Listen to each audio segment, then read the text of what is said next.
السلام علیکم۔ آج ہم جناب بات کریں گے کہ میلاد النبی اور اس کے آنے پر شروع ہونے والی بے معنی بحث ہی میں بولوں گا، جس کا کوئی سر پیر نہیں ہے، فرقہ پرستی میں چلے جانا۔ خیر کوئی بھی اسلامی مہینہ سٹارٹ ہو، خاص طور پہ میلاد النبی، محرم، رجب، ان 2-3 مہینوں میں عروج پر ہوتی ہے فرقہ پرستی کی بحث پاکستان میں اور سوشل میڈیا پہ۔ ہر بندہ یہ اپنی اپنی تھیوریاں پیش کر رہا ہوتا ہے کہ یہ نہیں ہونا چاہیے اور یہ ہونا چاہیے۔ مجھے آج تک اس بات کی سمجھ نہیں لگی کہ یہ بحث کیوں ہوتی ہے۔ کچھ چیزیں سرین گناہ میں آتی ہیں، ان کے لیے کوئی کسی کو منع نہیں کرتا۔ رشوت سرین گناہ ہے اور سارا سال پاکستان میں چلتی ہے، اس کے لیے کوئی بھی میدان میں نہیں آتا۔ لیکن جیسے ہی ربیع الاول کی بات آئے گی، وہ اپنی طرف سے ایک مذہبی فریضہ انجام دے رہے ہیں۔ جو لوگ یہ انجام دے رہے ہیں وہ ایک ان کا مذہبی فریضہ ہے۔ ادھر جناب اس بات کی سمجھ نہیں لگتی کہ کوئی بندہ دوسرے کام میں کیوں مداخلت کرتا ہے۔ ادھر لوگ یہ بولیں گے کہ جناب مذہب حکم دیتا ہے نیکی کا اور گناہ سے روکنے کا۔ میں اس بات سے بالکل اتفاق کرتا ہوں کہ مذہب اس بات کا حکم دیتا ہے، لیکن مذہب اس بات پہ نہیں آتا کہ جو سرین گناہ ہیں ان کو روکو پہلے۔ اب ایک چیز مذہب میں تھی یا نہیں تھی، لیکن وہ نیکی کی نیت سے کی جا رہی ہے۔ خرافات کا شامل ہونا میں اس میں کنسیڈر نہیں کرتا۔ ہاں خرافات رکنی چاہیے، اس کے حق میں بھی، لیکن اتنے حد تک چلے جانا کہ ان کو مار دو، یہ کر دو، یہ کافر ہو گئے، یہ غلط ہے۔ رشوت ہو گئی، پڑوسیوں کا راستہ روکنا ہو گیا، یہ پاکستان میں عام چیزیں ہیں۔ بیٹیوں کا حصہ نہ دینا، بہنوں کا حصہ نہ دینا، یار یہ اسلام ہے۔ عبادت ہر مذہب میں ہوتی ہے، کوئی ایسا مذہب نہیں ہے سوائے وہ دہریوں کے جو مانتے ہی نہیں ہیں کسی بھی رب کو۔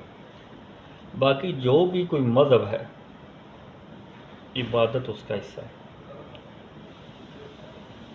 اسلام کے پھیلاؤ کی جو سب سے بڑی وجہ ہے یا سب سے بہترین وجہ ہے نا، وہ یہ ہے کہ اسلام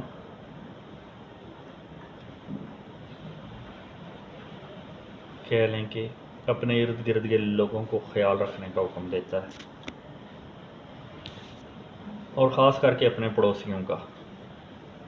جب کوئی بندہ اپنے پڑوسی کا خیال رکھتا ہے تو اللہ اس پہ راضی ہے، اور اسلام ان چیزوں پر ہی پھیلا ہے۔ وہ اس بات پہ نہیں پھیلا کہ اس میں عبادت بڑی اچھی ہے، وہ اس بات پہ بھی نہیں پھیلا کہ اسے تلوار کے زور پہ پھیلایا گیا، یہ بھی جھوٹ ہے۔ وہ اسی بات پہ پھیلا کہ اسلام سچ کا دین ہے، سچ بولنا سکھاتا ہے، پڑوسیوں کا خیال رکھنا سکھاتا ہے، غریب مسکین کی مدد، مظلوم کی مدد کا حکم دیتا ہے۔ لیکن افسوس اس بات کا ہے کہ ہم لوگ اصل اسلام کو چھوڑ دیتے ہیں، اور یہ چند روپوں کی خاطر جو ہمیں فرقہ پرستی میں لڑوانا شروع کر دیتے ہیں، ان کی طرف بڑھ جاتے ہیں۔ آج سے کچھ عرصہ پہلے ایک عالم دین کو سنا تھا تو اس نے یہ بتایا تھا کہ باقی نسبتیں بعد میں، جو دوسرے کلمے کی نسبت ہے، اللہ اور نبی کا آخری ہونا، اور نبی صلی اللہ علیہ وآلہ وسلم کا نبی ہونا، یہی ہم لوگوں کی اصل نسبت ہے۔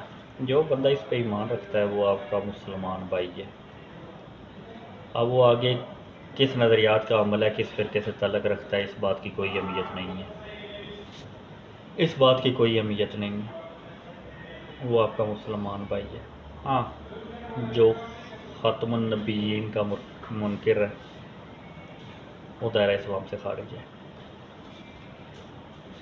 اس لیے چاہے کوئی محرم منا رہا ہے یا میلاد النبی منا رہا ہے، بیسیکلی بات میلاد النبی کی ہی تھی۔ وہ ہمارا مسلمان بھائی ہے۔ ہاں اگر آپ یہ سمجھتے ہیں کہ وہ بدعت کر رہا ہے تو آپ سے اختلاف رکھ سکتے ہیں، لیکن اس حد تک اختلاف نہیں ہے کہ وہ دائرہ اسلام سے خارج ہے۔ مسلمان وہ ہے، مسلمان ہونے کے لیے صرف دو ہی شرطیں ہیں، ایک اللہ پر ایمان اور ایک نبی کو نبی ماننا اور ان کو آخری نبی ماننا۔ اس کے علاوہ شاید اور کوئی شرط نہیں ہے اسلام میں۔ آپ ان دو چیزوں پہ ایمان رکھتے ہو، باقی جو آپ کے فعل ہیں وہ کبھی ہیں، صحیح ہے، دوسرے کلمے پہ ایمان ہونا چاہیے بس۔ باقی اگر آپ کوئی گناہ کر رہے ہیں وہ کبھی فعل ضرور ہے، لیکن اس سے آپ دائرہ اسلام سے خارج نہیں ہیں۔ اور ہم لوگوں کو چاہیے کہ دوسروں کو یہ سرٹیفکیٹ بانٹنا بس کریں کہ آپ اسلام میں داخل ہو یا نہیں۔ ہر بندے نے اپنا حساب دینا، اپنے اعمال کا حساب دینا، حقوق اللہ معاف ہو جائیں گے، حقوق العباد معاف نہیں ہوں گے۔ اپنے پڑوسیوں کا خیال رکھیں، رشوت سے گریز کریں۔ اللہ سب کا حامی ناصر۔ کوئی بات بری لگی ہو تو معذرت خواہ۔ اللہ حافظ۔